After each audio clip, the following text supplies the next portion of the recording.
Bonjour à vous, Gulliver Krag. Vous êtes à Kiev pour France 24. Gulliver, faisons d'abord, si vous le voulez bien, un point sur la situation sur le terrain. Quelles sont les toutes dernières informations dont vous disposez ? Alors les Ukrainiens ne reconnaissent toujours pas la perte de Soudzha et de ses localités, mais les photos semblent le démontrer et les analystes au site de Deep State qui font une carte qui est updatée tous les jours, ils ont bien noté la perte de Soudzha. Il y a certaines sources militaires ukrainiennes qui disent que la situation n'est pas aussi grave que Vladimir Poutine le disait pour le moins et qu'une contre-offensive est encore possible. Mais je pense qu'il devient de plus en plus clair que les Ukrainiens ne vont pas pouvoir continuer à avoir cette présence dans la région russe de Koursk. On a bien noté mercredi lors de sa conférence de presse, le président Volodymyr Zelensky, quand on lui a posé une question sur la région de Koursk, il n'a pas parlé de la nécessité de maintenir une présence dans cette région pour l'utiliser comme une monnaie d'échange lors d'éventuelles négociations comme il l'avait évoqué il y avait quelques semaines. Il a plutôt mis l'accent sur la nécessité de sauver les vies. Le discours dans les médias ukrainiens maintenant parle aussi de le fait de ne pas devoir considérer cette opération comme un échec puisque ses objectifs primaires étaient de distraire les forces russes, de les obliger à se redéployer pour... Alors écoutez, maintenant qu'ils se sont pris une raclée, on les a chassés de là, que l'opération de Zelensky, c'était une bêtise. Les Occidentaux qui l'avaient poussé dans ça, le lâchent, parce que si je vous montre sur LCI, c'est quasiment ce qu'ils font. On vous dit que l'opération n'est pas un échec, est une réussite. Alors que quand ils avaient fait l'attaque à Koursk et qu'ils avaient commencé à perdre du terrain, on avait déjà dit que l'objectif de l'opération n'avait pas réussi parce que les Russes, en ce moment-là, n'avaient pas enlevé des unités du Donbass pour les envoyer à Koursk pour faire opposition aux Ukrainiens. Et aujourd'hui, que nous sommes 6 mois après, ça devient, l'opération n'est pas tout à fait un échec parce que l'objectif, c'était de faire diversion. La diversion n'a pas marché. Prendre la place pour que ça soit une monnaie d'échange, ça n'a pas marché, mais l'opération n'est pas un échec. Décidément, entre la réalité et le narratif occidental, ça devient de plus en plus difficile de concilier les deux. Alors, ça, c'était il y a 2 jours, et apparemment, récemment, il a dit ça. Ça date du 15 mars. Ça date d'hier. Écoutons. Il est désormais clair que les forces ukrainiennes ont perdu la majeure partie du territoire qu'ils avaient occupé dans la région russe de Koursk en août 2024, y compris la seule ville dans cette partie de la région qu'ils avaient occupée, Soudzha. Mais ils nient absolument être encerclés, comme le prétend le président russe Vladimir Poutine. Ils disent qu'ils défendent encore certaines positions pour des raisons stratégiques. Ils sont frustrés par le fait que le président américain Donald Trump semble avoir cru sur parole Vladimir Poutine quant à cet encerclement prétendu des forces ukrainiennes alors qu'ils avaient présenté, les Russes, aucune preuve. Pour les Ukrainiens, cela rentre dans le jeu de Vladimir Poutine qui consiste à tester le président américain, voir jusqu'où il peut aller dans ses mensonges, dans ses manipulations, alors qu'en réalité, il n'aurait aucune envie d'installer un cessez-le-feu. L'essentiel à retenir, c'est que l'Ukraine pense ou l'Ukraine nie le fait que les soldats à Koursk soient encerclés. Nous avons vu des vidéos des prisonniers que les Russes ont fait. Et nous savons que les Russes ont pris les unités ukrainiennes à revers.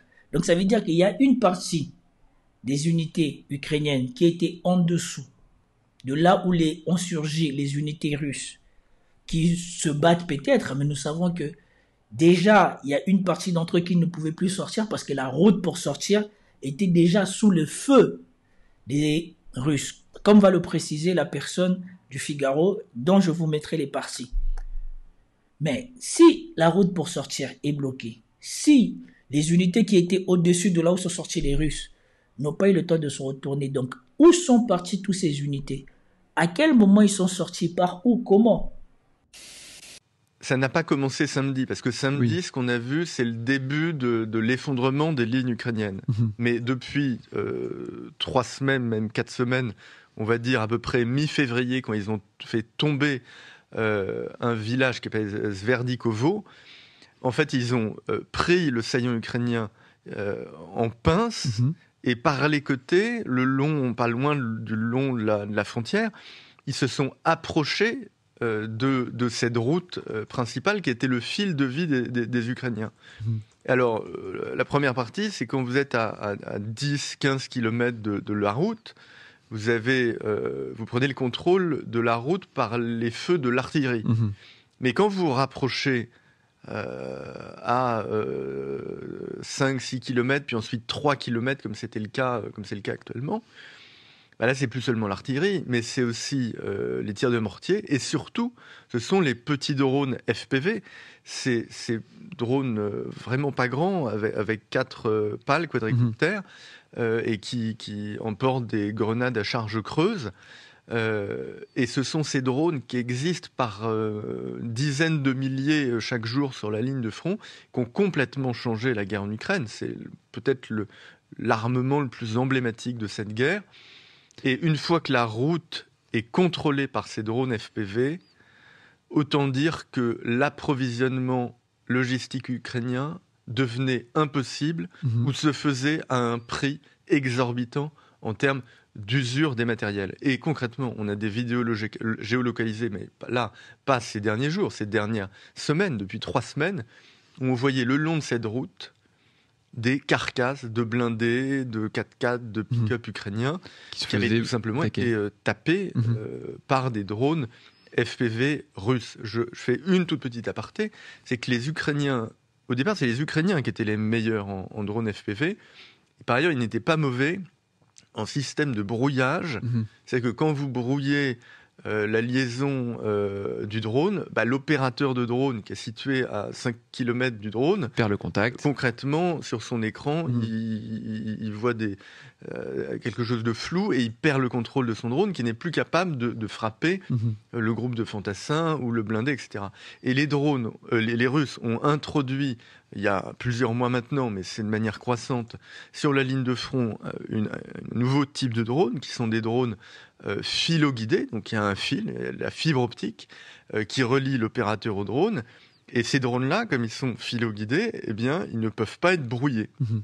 Et donc, ça pose un énorme problème pour les défenses ukrainiennes qui ne savent pas comment se prémunir face à cette nouvelle arme.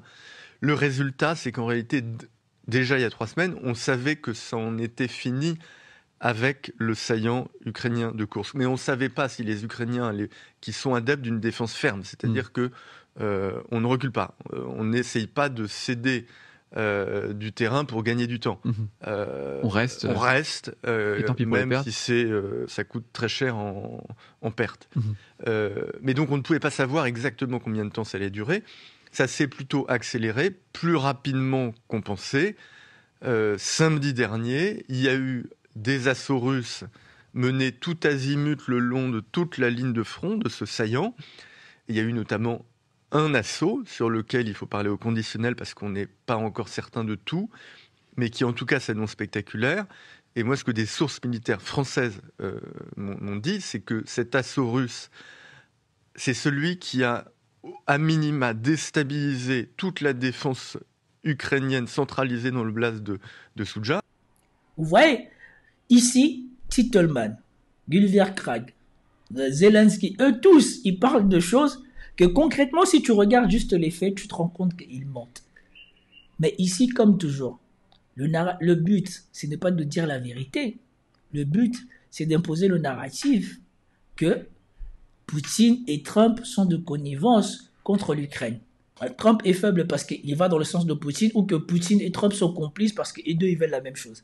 Le but, c'est celui-là. Je ne parle même pas des Européens qui viennent avec leurs conférences de presse, de je sais pas quoi, leurs réunions virtuelles. Vraiment, eux, ils sont même pas honte. Starmer qui fait une réunion virtuelle où on dit les pays européens avec d'autres pays, alors que quand tu prends la liste, c'est tous les pays de l'OTAN. C'est tous les pays de l'Union européenne, plus la Nouvelle-Zélande, plus l'Australie. Ça, c'est pas l'OTAN, ça. C'est incroyable. C'est incroyable de bêtises. Avant d'embarquer à bord de l'Air Force One, le président américain Donald Trump commente la proposition de cessez-le-feu envisagée entre la Russie et l'Ukraine. À l'initiative de ce dialogue, après 3 ans de guerre, le président américain renvoie cette fois-ci la balle à son homologue. Avant d'embarquer à bord de l'Air Force One, le président américain Donald Trump commente la proposition de cessez-le-feu envisagée entre la Russie et l'Ukraine. À l'initiative de ce dialogue, après 3 ans de guerre, le président américain renvoie cette fois-ci la balle à son homologue russe. Je pense que la Russie va conclure un accord avec nous. Je suis très préoccupé par le front. Il y a actuellement au front un groupe très vulnérable de soldats ukrainiens qui sont encerclés et ce n'est pas bon car nous ne voulons pas qu'ils meurent. À Moscou, le président russe a dit avoir entendu l'appel de Donald Trump à épargner les milliers de soldats ukrainiens encerclés par l'armée russe dans la région de Koursk. Les comparant une nouvelle fois à des terroristes, Vladimir Poutine leur demande de déposer les armes. Afin de mettre en œuvre efficacement l'appel du président des États-Unis d'Amérique, nous avons besoin d'un ordre de la part des dirigeants militaires et politiques de l'Ukraine à ces unités militaires pour qu'elles déposent les armes et se rendent. Le président ukrainien a reconnu une situation très difficile pour ses soldats dans la région de Koursk, sans reconnaître de situation d'encerclement adverse. Aussi, Volodymyr Zelensky a déjà accepté la proposition américaine d'un cessez-le-feu de 30 jours. Il dénonce des manipulations de Vladimir Poutine qui tente de gagner du temps selon lui. La proposition américaine de trêve inconditionnelle dans le ciel, sur la mer et sur le front est maintenant sur la table. L'Ukraine accepte cette proposition. Ce samedi, le Premier ministre britannique organise une réunion virtuelle de quelques 25 dirigeants prêts à aider l'Ukraine en cas d'accord sur une trêve. Au cours de celle-ci, Keir Starmer a déclaré que le président russe devrait tôt ou tard s'asseoir à la table des négociations. Bon, moi ce qui me fait rire, c'est que Starmer, il parle de table des négociations, lui-même il n'y est pas. Zelensky parle de proposition de paix, alors qu'il n'est pas en mesure de proposer quoi que ce soit, il n'a pas l'avantage. Et vous avez vu ici que Donald Trump a parlé du fait que les militaires ukrainiens, ils étaient encerclés à Koursk. Et contrairement à Titelman, qui vient raconter sa vie en disant que, soi-disant, on a dit aux militaires ukrainiens d'abandonner leur poste et de partir et qu'ils ne se sont pas battus, ici vous attendez Zelensky qui dit non. Et que les Ukrainiens, leur version officielle, c'est que ils sont dans une position difficile, mais qui ne sont pas encerclés. Ils sont dans une position difficile parce qu'ils se battent, non? Et non pas parce qu'ils se retirent. Donc, juste ça. Pour vous montrer à quel point, je ne sais pas où Titelman il tire ses sources, ni comment il interprète les choses, mais il y a un gros problème avec ce type. Et probablement qu'il doit être bien payé pour raconter des choses comme ça. Ça veut dire que mécaniquement, à partir de maintenant, on va se retirer de l'ensemble de Koursk. Il n'y a plus une seule localité qu'on va garder. Si on gardait Souja, que c'était la seule intéressante. Je suis convaincu que d'ici 48 heures, la poche de Koursk n'existe plus. Je suis sûr qu'ils vont l'abandonner et sans combattre, puisqu'ils reculent plus vite que ce que les Russes avancent. Michel Goya, vous êtes d'accord donc là-dessus militairement ou vous mettez des nuances? Oui, vous voyez. C'est vrai. C'est vrai qu'ils ont mis 6 mois à rester là-dedans alors qu'on leur disait de partir. Ils partent juste comme ça. Et ils partent alors que nous avons déjà vu sur cette chaîne que la proposition de paix, soi-disant, niet. Ça n'a pas été accepté par Vladimir Poutine. Non seulement les conditions et les problèmes que pose ce traité sur le terrain sont nombreuses et il n'y a pas de réponse, mais si on rajoute les conditions russes qui n'ont même pas encore été acceptées par les Ukrainiens, il n'y a pas de proposition de paix. Donc je ne sais pas de quoi ils parlent. Pourquoi les Ukrainiens voudraient se retirer de là alors que leurs conditions ont clairement été rejetées? Et on n'a même pas encore parlé de si ils ont accepté les conditions des Russes ou pas. Et la carte, les taches bleues, là, c'est rien. Hein, oui, mais moi, ce que j'aimerais que vous nous disiez, c'est est-ce que c'est la volonté, c'est-à-dire les Ukrainiens qui obéissent aux ordres de leur état-major pour plaire à Donald Trump, ou est-ce que c'est militairement parlant parce que... Voilà. C'est bien qu'elle pose la question, c'est bien. Normalement, le narratif ici, c'est de dire que c'est de la faute de Trump. Maintenant, s'ils ont perdu Koursk, c'est de la faute de Trump. N'était pas capable de résister à l'offensive des Russes. Ça, je pense qu'on aimerait savoir. La vitesse, effectivement, de ce repli est assez troublant, quoi. Alors qu'on est quand même globalement sur des batailles qui sont extraordinairement lentes. jusqu'à présent. Là, on a d'un seul coup une décision qui est prise très vite. Alors, encore une fois, La décision n'est pas prise très vite. Les Ukrainiens, comme va le montrer la vidéo du Figaro, du monsieur du Figaro qui parle, les Ukrainiens prévoyaient déjà qu'ils auraient du mal à tenir la ville et ils avaient miné les ponts pour que si jamais les Russes les débordent, dans leur retrait, ils cassent les ponts pour que les Russes aient du mal à les poursuivre. Ce qui s'est passé, c'est que pendant que les unités étaient encore de l'autre côté du pont, les drones russes ont repéré le minage des ponts et ils ont fait exploser les ponts et empêchant maintenant les Ukrainiens de se retirer.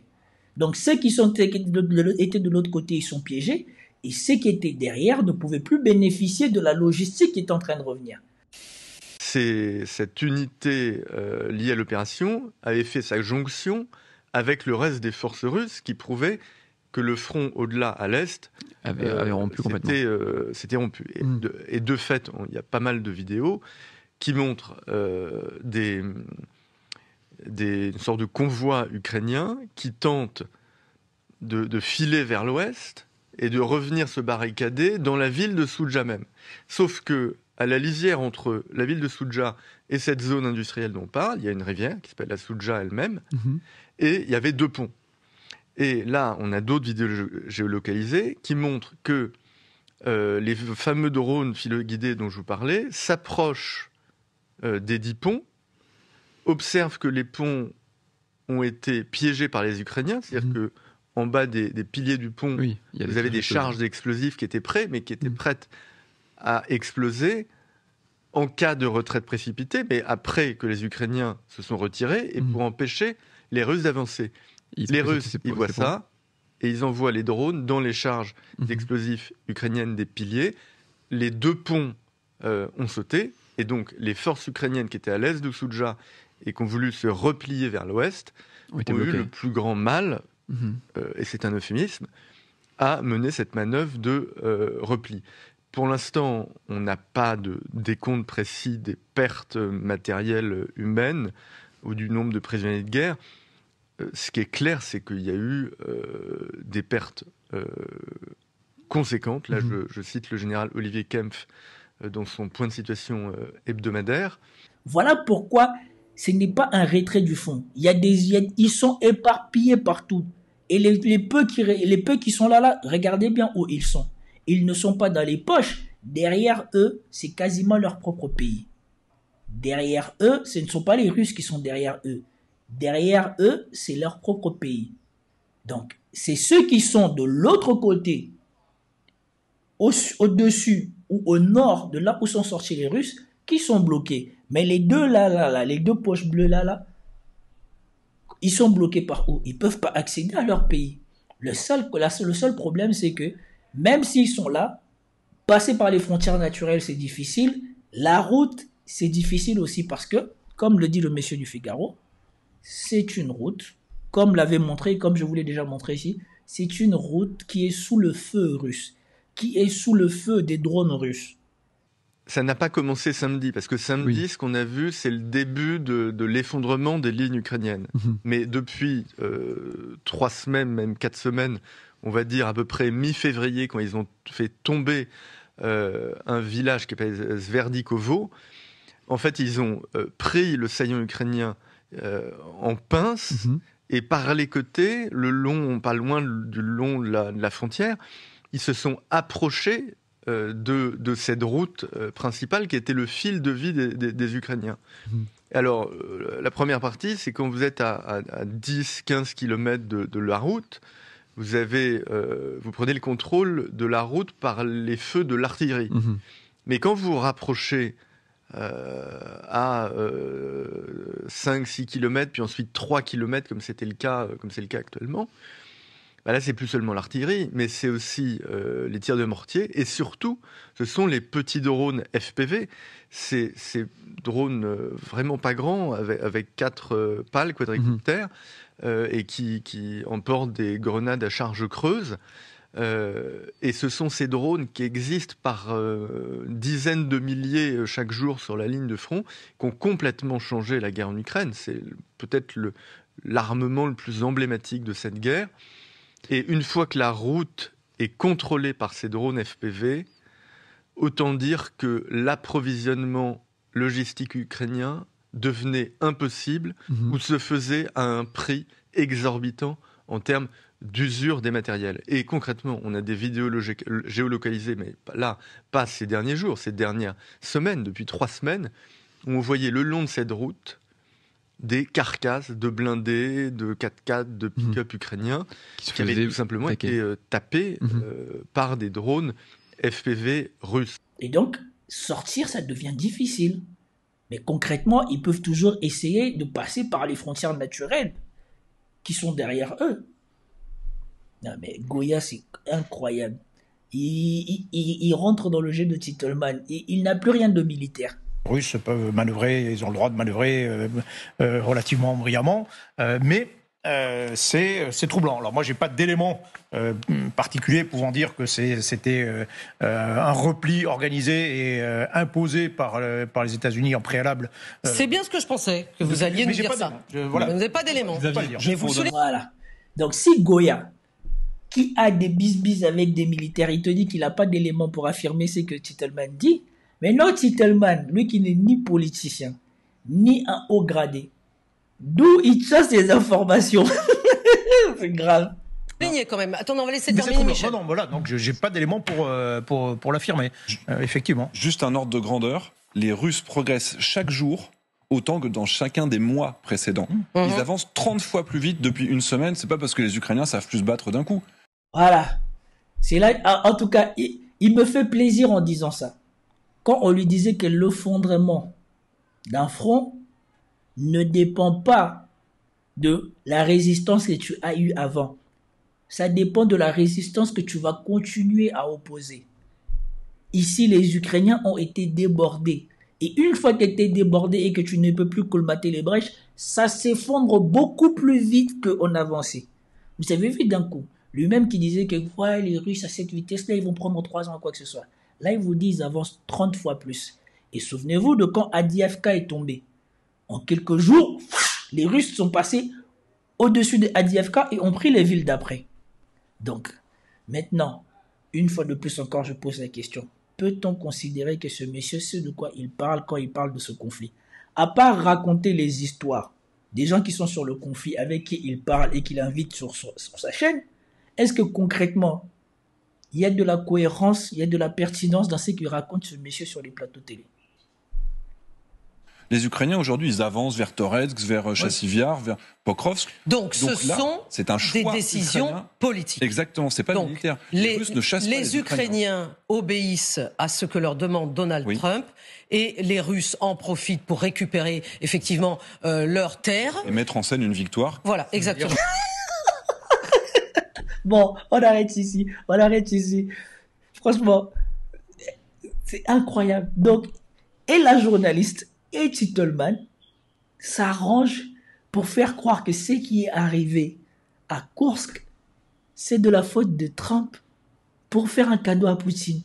Alors que eux tous, avant que Poutine ne dise tous les problèmes que pose ce cessez-le-feu, ils étaient là à dire que Trump, il a mis la pression à Poutine et tout l'Occident met la pression à Poutine, il est contraint d'accepter. Mais donc on n'a pas accepté et les Russes leur ont mis la pâtée à Koursk, ça devient, c'est un cadeau fait à Poutine par Trump en tordant encore le bras de Zelensky. Non, mais c'est incroyable.